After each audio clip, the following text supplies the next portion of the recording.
அடிப்படையிலேருந்து ஆரம்பிக்கணும். நான் இந்த தொகுதிக்கு 2வது முறையாக சட்டமன்ற உறுப்பினராக இருக்கேன். போன முறை 15வது சட்டமன்றத்தில் எதிர்க்கட்சி உறுப்பினராக இருக்கும்போது ஸ்மார்ட் சிட்டி திட்டத்தில் இங்கே இருக்கிற பேவர் பிளாக்கெல்லாம் எடுத்துட்டு சித்திர வீதியில் இந்த மாதிரி 4 இன்ச்சு கல்லை போடுறேன்னு சொல்லி அதுக்கு அடியில் கான்கிரீட் போடுறேன்னு சொல்லி ஒரு தவறான திட்டத்தை உருவாக்கும் போது யாரெல்லாம் கொஞ்ச நாள் ஊடகத்துறையில் இங்கே மதுரையில் இருக்கீங்களோ உங்களுக்கு ஞாபகம் இருக்கும். அந்த இடத்துல நின்று நான் பேட்டி கொடுத்தேன். இது கொடூரமான திட்டம். அதாவது அரசியல்வாதிக்கு அழகு மருத்துவர் மாதிரி முதல் உறுதிமொழி நான் நல்லது செய்யறேனோ இல்லையோ நான் கெட்டது செய்யக்கூடாதுன்னு. இது இருக்கிறத உடைச்சிட்டு ஒரு தவறான சிஸ்டத்தை கொண்டாடுறது பெரிய தவறு. இது பெரிய குற்றச்சாட்டை வச்சு இது பண்ணவே கூடாது. இதனால் பல பிரச்சனைகள் வரும்னு சொன்னேன். அன்னைக்கு எதுவுமே கேட்காம அன்னைக்கு இருந்த அரசாங்கம் அமைச்சர்கள் மதுரைக்கு இருந்த பொறுப்பு அமைச்சர்கள்லாம் சேர்ந்து இந்த தவறான திட்டத்தை உருவாக்கி படித்தவன் அறிவு இருக்கவனுக்கு என்னைக்கு பிரச்சனை வரப்போகுதுன்னு தெரியுன்ற அளவுக்கு நான் சொன்னது உண்மையாகி இன்னைக்கு பல கோரிக்கை வருது. இது நடக்கவே முடியல. கோயிலுடைய அந்த விழாவில் சாமியை சுற்றி கொண்டு போகும்போது அங்கேயும் காலில் குத்துது. பக்தர்கள் வெளியூர்லேருந்து வந்து இங்கே நடந்து பார்த்தா அப்பயும் பிரச்சனை வருது. எல்லா வகையிலும் இது ரொம்ப தவறான சூழ்நிலை. அது இல்லாமல் வெயில் படும்போது இந்த கல்லெல்லாம் ரொம்ப சூடாகி அப்போவே கேட்டேன், கருப்பு கல்லை கொண்டு போய் இவ்வளோ வெயில் இருக்கிற ஊரில் போட்டால் என்ன அர்த்தம்? சரி, இதெல்லாம் தாண்டி இப்போ என்ன பண்ணுறது? இது ரொம்ப இருக்கிறதுலையே நான் சொல்கிறேன், bad planning, bad logic, bad implementation, தவறான திட்டங்கள்ல ஒன்று போய் கரெக்டாக கோயிலுக்கு சுற்றி வச்சுருக்காங்க. இப்போ இதை திருத்தணும். அதற்கு மேல் என் தொகுதிக்கு மட்டும் இல்லை, மதுரை மாநகருக்கு மட்டும் இல்லை, மதுரை மாவட்டத்துக்கு மட்டும் இல்லை, தமிழ்நாடுக்கே ஒரு அடையாளமாக இருக்கிற இந்த மீனாட்சி அம்மன் கோயிலில் பல லட்சம் இல்லை சில கோடி பக்தர்கள் இங்கே வரும் சூழ்நிலையில் இங்கே இன்னும் எதெல்லாம் சிறப்பாக செய்யலாம் என்று தொடர்ந்து ஆய்வு செஞ்சு கொண்டு இருக்கோம். எங்கள் ஆட்சி வந்த பிறகு மாண்பு முதலமைச்சருடைய உத்தரவின்படி அதில் 2-3 தெரிய ஓரளவுக்கு செஞ்சுருக்கோம். ஒன்று, ஒரு காலத்தில் இங்கே 2-3 கழிப்பறை தான் இருந்துச்சு இலவச. அதை கிட்டத்தட்ட இப்போ டபுள் பண்ணிட்டோம். என் தொகுதி மேம்பாட்டு நிதியிலே 2 போட்டுருங்க. இப்போ அடுத்தாப்புல டிஎம்பியில் 1 போடுறாங்க. கட்டணத்தான் இருந்ததெல்லாம் கட்டணத்தை எடுத்து கார்பரேஷன் செலவுலேயே கமிஷனர் மேயர்லாம் இருக்காங்க. இதை இலவசமாக்கி அதனால் ஓரளவுக்கு, அதாவது சித்திரை திருவிழா போது பெரிய கூட்டம் வந்தால் இன்னும் தேவைப்படுதே தவிர ஓரளவுக்கு இப்போ சாதாரண நாட்களில் யாருக்கும் தொந்தரவு இல்லாமல் இலவசமாக இந்த பாத்ரூம் ஃபெசிலிட்டி உருவாக்கியிருக்கோம். இன்னும் ஆய்வு செஞ்சுட்டு இருக்கோம். சுற்றி இருக்கிற ஏற்கனவே இருக்கிற பாத்ரூம் ஃபெசிலிட்டியை கார்பரேஷனை கையில் எடுத்து அதையும் இலவசமாக்கலாம் அப்படின்றது அது முதல் அடிப்படை தேவை. 2வது, இந்த சித்திரை தெருவெல்லாம் எப்படி திருத்துறது அப்படின்றதுக்கு 2-3 திட்டம் போட்டிருக்காரு கமிஷனர். அது எந்த அடிப்படையில் கோயிலுக்கு ஒரு பங்கு எடுக்க முடியுமா நமக்கு நாம திட்டத்தில், ஏன்னா திருப்பணி நடந்து கொண்டிருக்கிறது, அதில் பண்ண முடியுமா, இல்லை அரசாங்கத்தில் இல்லை டூரிப்பில் இந்த மாதிரி ஏதாவது ஒரு திட்டம் ஸ்பெஷல் ஸ்கீமில் பண்ண முடியுமான்னு பார்த்து இதை திருத்தணும். இது டெம்பரரியாக திருத்த முடியுமா, அதாவது பாலிஷிங் பண்ணி பெயிண்ட் போட்டு திருத்த முடியுமா, இல்லை அடிப்படையாக பண்ண தவிர முழுசாக திருத்தணுமா, திருப்பி பேவர் பிளாக் போகணுமா அப்படின்றத ஆய்வு செஞ்சுட்ருக்கோம். அதே போல் இங்கே பல குடியிருப்புகள், பல கடைகள் அதிகரிச்சு, அதாவது 10 வருஷத்தில் 2 மடங்கு 3 மடங்கு 5 மடங்குன்னு அதிகரிச்சு பல பிரச்சனைகள். இதில் சாக்கடை, போக்குவரத்து, இதெல்லாமும் திருப்பணி செய்யும் நேரத்தில் ஒரு திட்டமிட்டு ஒரு பெரிய திட்டமாக மகா திட்டமாகிட்டு இந்த ஏரியாவையே கொஞ்சம் பியூட்டிஃபை பண்ணி ஆக்கிரமிப்பெல்லாம் கொஞ்சம் குறைச்சி, அதே போல் அடிப்படை சாக்கடை, தண்ணி ஃபெசிலிட்டிலாம் கொஞ்சம் சிறப்பிச்சு, அதே போல் சில குறிப்பான பிரச்சனை. இப்போ பார்த்தா கோயிலில் நிறைய மாடு வச்சுருக்காங்க. மாடு வச்சுருக்கும் போது நிறைய சாணி வருது. அந்த கழிவெல்லாம் என்ன பண்ணுறாங்க, பம்பு வச்சு கார்பரேஷனுடைய சாக்கடை திட்டத்தில் ஏற்றிடுறாங்க. அது என்ன ஆகுது, அங்கேருந்து வரும்போது லிக்விடாக வரும்போதே தவிர உள்ளே வந்து கெட் சால்ட் ஆகி எல்லா சாக்கடையும் அடைச்சி அதனால பொங்கி அதனால சில சமயம் கழிவு தண்ணி திருப்பி கோயிலே போயிடுது.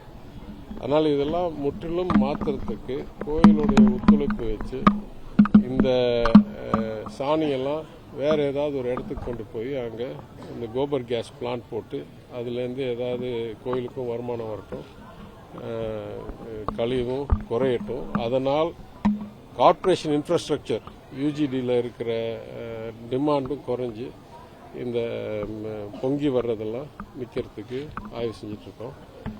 மொத்தத்தில் நான் சொல்லுவேன், இந்த ஏரியாவில் படிப்படியாக இது வரைக்கும் செஞ்சிட்டு இருந்தோம். இப்போது திருப்பணி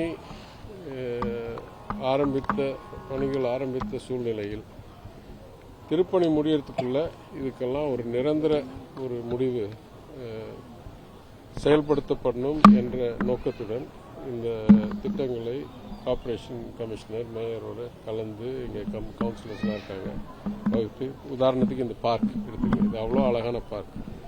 ஆனால் தொடர்ந்து ராத்திரி தவறான நடவடிக்கைகள் இங்கே நடக்குது அப்படின்னு தகவல் வருது.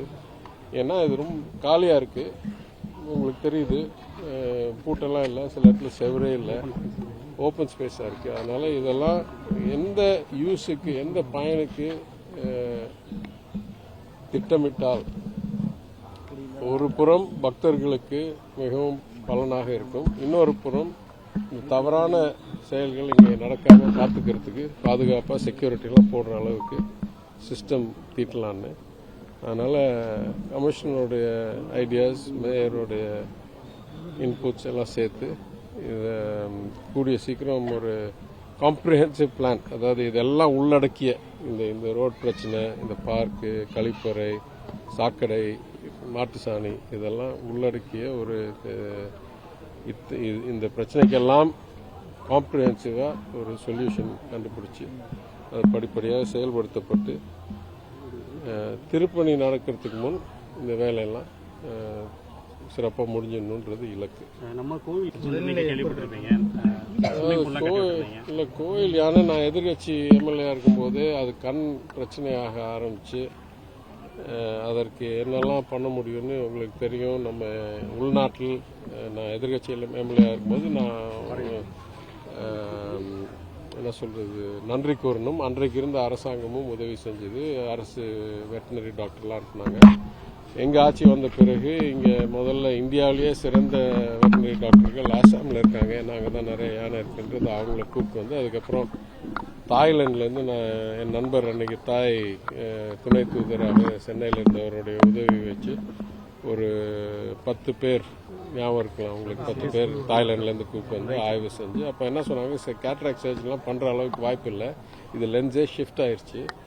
அதனால் இது ஒரு கண்ணு பரவாயில்ல, ஒரு கண்ணு கொஞ்சம் பாதிக்கப்பட்டிருக்கு. ஆனாலும் இது மோசமாகாமல் இருக்கிறதுக்கு இன்னும்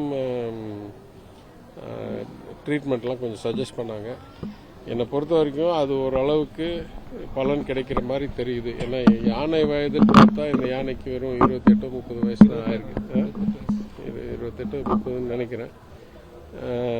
2-3 சஜஷன் வந்திருக்கு, சிந்திச்சுட்டு இருக்கோம். ஒன்று, நீங்கள் சொல்கிற மாதிரி மாண்பு அமைச்சர், அறநிலையத்துறை அமைச்சர் சேகர் பாபுட்ட ஒப்புதல் வாங்கி இங்கே ஒரு அந்த தொட்டி கட்டி, தொட்டியில் புது பிரச்சனை வந்துருச்சு. என்ன ஆயிடுச்சுன்னா, யானைக்கு அவ்வளோ மகிழ்ச்சி, அங்கே போய் அவ்வளோ நேரம் விளையாடுறதில்ல, அந்த தண்ணி கிருமி இல்லாமல் ரொம்ப நேரம் வைக்கிறது கஷ்டம்னு அந்த தண்ணியை குடிச்சு அதில் பேதியெல்லாம் வர ஆரம்பிச்சிருச்சு. அதனால் அதையும் ஒரு கட்டுப்படுத்தி ஒரு குறிப்பிட்ட நேரத்துக்கு தான் பண்ணுற மாதிரி சொல்லியிருக்காங்க. கோயில் நிர்வாகத்திடம் பேசி ஒரு யானை பாகர் இருந்ததுக்கு இப்போ 2வது ஆளை போட்டிருக்கோம்.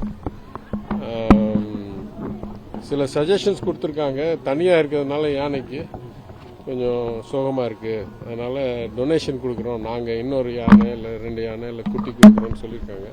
ஒரு காலத்தில் உங்களுக்கு தெரியும், இங்கே நிறைய யானை இருக்குது. நான்லாம் சின்ன பையனாக இருக்கும்போது பல யானை இங்கே இருந்துச்சு. அதெல்லாம் வெட்டினரி டாக்டர்கிட்ட கேட்டு, அறநிலைத்துறைகிட்ட கேட்டுட்டு அவங்களுடைய கருத்து என்னன்னு கேட்டுட்டு என்ன பண்ணலான்னு பார்ப்போம்.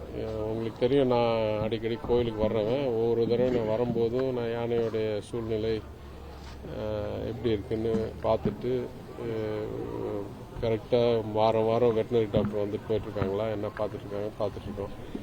ஒரு காலத்தில் நிறைய கோயில் யானை இருந்தபோது பராமரிப்புக்கு பல்வேறு திட்டங்கள் வச்சுருந்தாங்க. இப்போது எல்லா ஊர்லேயும் எல்லா கோயில்லையும் யானை எண்ணிக்கை குறைஞ்சிருச்சு. யானை பாதுகாக்கிற அந்த பழக்கங்கள், அது இல்லாமல் அந்த எக்ஸ்பர்டீஸ் வச்சுருந்த நபர்கள், அந்த திறன் வச்சுருந்த நபர்கள்லாம் ரொம்ப குறைஞ்சிட்டாங்க. அதனால் இது எதிர்காலத்தில் எப்படி போகும்னு தெரியல. மீனாட்சி அம்மன் கோயிலில் இன்னொரு கூடுதலாக இல்லை, பலர் வந்து கேட்குறாங்க கொடுக்குறோன்னு. அதாவது டொனேஷனாக கொடுக்குறோம். நாங்கள் அரசாங்க சார்பிலலாம் இந்த பணி கிடையாது. கேட்குறவங்களுக்கு என்ன பதில் சொல்லலான்னு யோசிச்சுட்டு இருக்கோம். ஏன்னா ஒரு ஆளுக்கு பதிலாக இப்போ 2 ஆள் வச்சுருக்கோம். அஃப்கோர்ஸ் இதுவே பலர் சொல்லுவாங்க கோயில் யானை காலம்லாம் ரொம்ப தாண்டிடுச்சு, வச்சுக்கூடாது அப்படின்னு. அதனால் these are not easy issues. பலருடைய கருத்து கேட்டு பல துறையுடைய முடிவு என்னன்னு பார்க்கணும். முகாமுக்கு இதுக்கு முன்னாடி வந்து இல்லை, அது ஃபாரஸ்ட் டிபார்ட்மெண்ட் ரெகுலராக நடத்தும்னு நினைக்கிறேன். யானைக்காக தானே சொல்லுங்க. ஆமாம், எப்பெல்லாம் யானைக்கு ஹெல்த் கேம்ப் 2 வருஷமா நடக்கவே இல்லை. அது நம்ம கண்ட்ரோல் இல்லைங்க. அது வந்து கோயில் துறையிலையோ இல்லை என் துறையிலையோ இல்லை மாநகராட்சியிலையோ நடத்தப்படுறது இல்லை. அது ஃபாரஸ்ட் டிபார்ட்மெண்ட்டில் நடத்துகிறாங்க. எப்போ ஃபாரஸ்ட் டிபார்ட்மெண்ட் நடத்துகிறாங்களோ உறுதியாக இந்த யானைக்கும் அந்த பரிசோதனைலாம் செய்கிறதுக்கு முழு என்ன பணி இங்கே செய்யப்படும். சார் ஐடி பார்க் ஃபுல்லாகிடுச்சுன்னா ஸ்பேஸ் அலோகேஷன் ஆகிருந்தது. ஆனால் கண்ணில் போய் பார்த்தீங்கன்னா ஆக்சுவலாக அது கட்டி முடிச்ச மாதிரி இல்லை, எல்லாம் பணி செய்கிற மாதிரி இல்லை. அதனால் நான் துறைக்கு வந்த பிறகு முழு ஆய்வு ஆரம்பித்து எங்கெல்லாம் அலோகேஷன் ஆனது கட்டாமல் இருக்கிறது. அது வந்து நான் எதிர்கட்சியாக இருக்கும்போது பொதுக்கணக்கு குழுவில் உறுப்பினராக இருந்தேன் 5 வருஷமும். அப்போ பொதுக்கணக்குழு அந்த தணிக்கை அறிக்கை, அதாவது சிஏஜியோடைய தணிக்கை அறிக்கை தான் பொதுக்கணக்கு குழு ஆய்வு செய்யும். அந்த குழு ஆய்வு செய்யும்போது பல இடங்களை கூறியிருக்காங்க. சிப்காட்டு, எல்காட்டு, சிப்கோ இந்த மாதிரி எஸ்டேட்லாம் நீங்கள் தொழில் உருவாக்கி வேலை வாய்ப்பு உருவாக்குறதுக்காக கொடுத்த நிலமெல்லாம் அன்னைக்கு போட்ட ஒப்பந்தம் இருக்கே தவிர ஆக்சுவலாக அது கட்டடம் கட்டல. அது ஆக்சுவலாக இது வந்து பல வருஷம் நான் சொல்கிறேன், நான் எதிர்கட்சியாக இருக்கும்போது இது பற்றி படிச்சது. அந்த அனுபவத்தினால் அந்த அந்த தெளிவினால் நாங்கள் வந்த உடனே படிப்படியாக எல்லா துறையிலையும் எங்கெல்லாம் அலோகேஷன் ஆகி பயனுக்கு இல்லாமல் இருக்கும் அதெல்லாம் ஒப்பந்தம் வயலேஷனாக இருக்கும். ஏன்னா நார்மல் அலோகேஷன் பண்ணும்போது சொல்லுவோம் இத்தனை வருஷத்துக்குள்ளே கட்டணும், இத்தனை வேலை உருவாக்கணும் அப்படின்னு. ஸோ எங்கெல்லாம் அந்த அக்ரிமெண்ட் பிரேக் ஆகிருக்கோ அதெல்லாம் திருப்பி ரீபொசஸ் பண்ணி அரசாங்கமே திருப்பி கையெடுத்து புது தொழிலதிபர்கள், தொழில் நிறுவனங்கள் அலோகேஷன் பண்ணி ஸ்பீட் பண்ணுறதுக்கு பணி செஞ்சுட்ருக்கோம். எல்லா துறையிலும், இண்டஸ்ட்ரீஸில், ஐடியில். அப்படி பார்த்தா எல்காட் பார்க், எல்லா எல்காட் பார்க்லையும் கொஞ்சம் கொஞ்சம் இருக்குது. இல்லை எல்லாம் சொல்ல மாட்டேன், நிறையா எல்காட் பார்க்கில் கொஞ்சம் கொஞ்சம் 7 SEZல கொஞ்சம் கொஞ்சம் இடம் இருக்குது, ஒரு 4-5ல். அதெல்லாம் திருப்பி புது ரேட் போட்டு இன்னுமே 3 வருஷத்துக்குள்ளே கட்டுற மாதிரி நீங்களே எடுத்துக்கங்க, இல்லை திருப்பி கொடுத்துருங்க, நாங்கள் வேறு ஆள்கிட்ட பார்க்குறோம் சொல்லி பண்ணிகிட்டு இருக்கோம். இதில் ஏற்கனவே நீங்கள் பார்த்துருப்பீங்க, திருச்சியில் அந்த ஆட்சி காலத்தில் கட்டப்பட்ட கட்டிடம் இப்போ ஆன்லைன் ஆயிடுச்சு. கோயம்புத்தூர்லையும் சோழிங்கநல்லூர்லையும் அவங்க ஈசி வாங்காமல் கட்டி அது 4 வருஷம் முடங்கி இருந்து அதை சுப்ரீம் கோர்ட்டில் போய் வாதாடி அந்த அப்ரூவல் வாங்கி இப்போ ஈசி கிளியரன்ஸ் வாங்கி கோயம்புத்தூரில் 100% முதல் நாளே ஆக்குபென்சிக்கு லீஸ் போட்டாங்க. அங்கே உள்ள அந்த அமைப்பெல்லாம் செய்கிறதுக்கு 2-3 மாதம் ஆகும். சோழிங்கநல்லூரும் கூடிய சீக்கிரம் சில வாரங்களில் முதலமைச்சரால் திறக்கப்படும். அது இல்லாமல் முதலமைச்சர் அறிவிச்சிருக்காரு இன்னும் புது திட்டம் கோயம்புத்தூரில் அந்த 3 பாக்கி பிளாட்டையும் பண்ணணும். அதே மாதிரி இப்போ எல்காட், மதுரை, வடபழஞ்சி, இங்கே நம்ம மாட்டுத்தாவணி பக்கத்தில் இருக்குது, எல்லாம் ரீபொசஸ் பண்ணிவிட்டு புது கம்பெனிஸ்ட்டு ஒப்பந்தம் போட்டு புது கட்டணம் கட்டுறதுக்கு 3 வருஷத்துக்குள்ளே கட்டுற மாதிரி ஒப்பந்தம் போட இப்போ ஐயப்ப பக்தர்கள்லாம் வர்றதுனால ஆல்ரெடி இஷ்யூஸ் ஸ்டாப் பண்ணுறாங்க. ஏன்னா இன்னும் வெஹிக்கிள்ஸ் வர ஸ்டார்ட் ஆகிடும் இந்த சீசன், ரொம்ப டிராஃபிக் ஆகுது. ஆல்ரெடி வார சந்தை வேறு போடுறாங்க. பப்ளிக் நார்மலாகவே யூட்டிலிட்டி பண்ணக்கூடிய ஒரு ரோடு அது. இல்லை, நான் ரொம்ப நாளாக சொல்லிகிட்டு இருக்கிறது டிராஃபிக் மேனேஜ்மெண்ட்ன்றது ஒரு தனிப்பட்ட திறன், அதுக்கு தனிப்பட்ட ஒரு கல்வி, ஒரு மாடல், ஒரு சிஸ்டம் இருக்குது. அதை என்னை பொறுத்த வரைக்கும் நிறைய இடத்துல நம்ம பின்பற்றதே இல்லை. அதாவது எத்தனை அடி இருந்தால் பார்க்கிங் அலௌடு, எத்தனை அடி இருந்தால் ஒன் சைட் பார்க்கிங் தான், எத்தனை அடி இருந்தால் டூ சைட் பார்க்கிங், எத்தனை நாளைக்கு ஒரு தடவை ஒன் சைடை மாற்றணும். இந்த மாதிரிலாம் பார்க்கிங்லேருந்து டிராஃபிக் ஃப்ளோலேருந்து எல்லா வகையிலையும் டிராஃபிக்கோடைய மேனேஜ்மெண்ட்ன்றது கொஞ்சம் சொஃபிஸ்டிகேட்டட் தொழில். அதை பல இடத்துல இன்னும் சிறப்பிக்கணும். நான் கார்ப்பரேஷன் கமிஷனர்டையும் போலீஸ் கமிஷனர் டிராஃபிக் போலீஸ் அடியில் வருது. இது ஒரு தனிப்பட்ட ஒரு நாடு. பாக்கி நாடுகள்லாம் நான் நிறைய நாட்டில் வாழ்ந்திருக்கேன். லோக்கல் அத்தாரிட்டி கண்ட்ரோலில் தான் டிராஃபிக் வரும். இங்கே போலீஸ் கண்ட்ரோலில் டிராஃபிக் பேட்டர்ன் வருது. அதனால் இங்கே கலந்து செயல்பட வேண்டியிருக்கு. இப்போ இந்த ஏரியாவை, அதாவது கோயில் சுற்றி சித்திரை வீதியிலேருந்து வெளி வீதி வரைக்கும் ஒரு திட்டம் போட்டிருக்கோம். ஏன்னா முந்தின ஆட்சியில் இந்த பார்க்கிங்கெல்லாம் ஸ்மார்ட் சிட்டி திட்டத்தில் போட்டதுனால சிந்திக்காமல் போட்டாங்க. அதுக்கு பார்க்கிங்க்கு ஆக்சஸ் எப்படி போகிறது, அதாவது பல ஆயிரம் வாகனங்கள் போய் ஒரே இடத்துல உள்ளே போயிட்டு வெளியே வரணும்னா அதுக்கு பாதை இருக்கா, இல்லை அதுவே டிராஃபிக் ஜாம் உருவாக்கிருக்கா, அதெல்லாம் பார்க்காம போட்டதுனால் இப்போ ரொம்ப அட்வான்ஸ் கம்பெனி அமெரிக்காலெல்லாம் திட்டமிடுற ஒரு கம்பெனியை இப்போ ஒப்பந்தக்காரர்களாம் கூப்பிட்டு அதை வச்சு இந்த பார்க்கிங் அண்டர் கிரவுண்டையும் ஓவர் கிரவுண்டையும் இணைச்சு எப்படி maximum utilisation of underground வரும்போது எங்கெல்லாம் பார்க்கிங் அலௌடாக இருக்கணும், இருக்கக்கூடாது, எங்கெல்லாம் பார்க்கிங் சார்ஜ் பண்ணணும் அப்படின்ற ஒரு திட்டத்தை வகுத்து ஒரு புறம் மெயின் இலக்கு டிராஃபிக்கை ஸ்மூத்தாக வச்சுக்கணும். இங்கே ஆக்கிரமிப்பு இல்லாமல் கோயில் சுற்றி இருக்கிற இடம் பக்தர்களுக்கும் இங்கே லோக்கல் ரெசிடென்ட்ஸ்க்கும் சிறப்பாக இருக்கணும்னு. அடிஷ்னல் பெனிஃபிட் என்னன்னா, ஒழுங்காக பார்க்கிங்கை ரெகுலேட் பண்ணால் கார்பரேஷனுக்கும் கொஞ்சம் ரெவென்யூ அதிகரிக்கும். 16 ராமேஸ்வரம் வாய்ப்பு இருக்கு. அந்த டீம் நீங்க தான் அந்த டிமாண்ட் வச்சீங்க, ஃபண்ட் வேணும் அப்படின்னு சொல்லிட்டு. இல்லை நான் எதிர்கட்சி, நாங்கள் எதிர்கட்சியாக இருக்கும்போது நான் திராவிட முன்னேற்ற கழகத்தின் சார்பில் பல கோரிக்கைகளை வைத்தேன். இன்றைக்கு ஆளுங்கட்சியாக இருக்கும்போது கட்சி சார்பாக அமைப்பு செயலாளரும் பாராளுமன்ற மாநிலங்களவை உறுப்பினர் அவர்களும் போய் அங்கே கோரிக்கை வச்சிருக்காங்க. அரசாங்க சார்பில் முதலமைச்சர் தலைமையில் ஒரு பெரிய ஆய்வுக் கூட்டம் நடந்திருக்கு. தனிப்பட்ட முறையில் தனிநபராக இந்த எப்படி 15வது நிதிக்குழு தலைவர் திரு NK சிங் எனக்கு நண்பரும், அதே போல் தனிப்பட்ட முறையில் 16வது நிதிக்குழு தலைவர் பேராசிரியர் பனகரியா எனக்கு நண்பர். எனவே அவர் இன்றைக்கு அவரோட உணவருந்த அளித்திருக்கிறார். இப்போ நான் சொன்னேன், என் ஊருக்கே நான் உங்களோட ஹோட்டலில் சாப்பிட்றது எப்படி சரியாக வரும், என் வீட்டுக்கு வாங்கன்னு சொன்னேன். முதல்ல வரேன்னாரு. அப்புறம் இப்போது அரசாங்கமே திட்டமிட்டிருக்கிறதுனால ஹோட்டலில் நிதியமைச்சர் தலைமையில் ஒரு கூட்டம் நடக்குது. அங்கே அவரை நான் போய் பார்க்க போகிறேன். அஃப்கோர்ஸ் அவர் எனக்கு நண்பன்றதுனால இங்கே ஃபார்மல் இவெண்ட்டில் நான் பார்ப்பனே தவிர அவரை நான் பல இடங்கள் பல நேரங்களில் பார்க்கறதுக்கு வாய்ப்பு இருக்குது. அதனால் கருத்து ஒஃபிஷியலாக போக வேண்டிய கருத்து அரசாங்கம் மூலம் போயிடுச்சு. அதே மாதிரி கட்சி சார்பாக போயிடுச்சு. அதில் இந்த தனிநபருக்கு இடம் இல்லை. தனிநபராக எனக்கு தெரிந்தவர்ன்றதுனால் நான் சந்தித்து வேறு என்ன சொல்றது நண்பர்களாக பேசுறதுக்கு பெரியார் பஸ் ஸ்டாண்ட் காம்ப்ளெக்ஸ்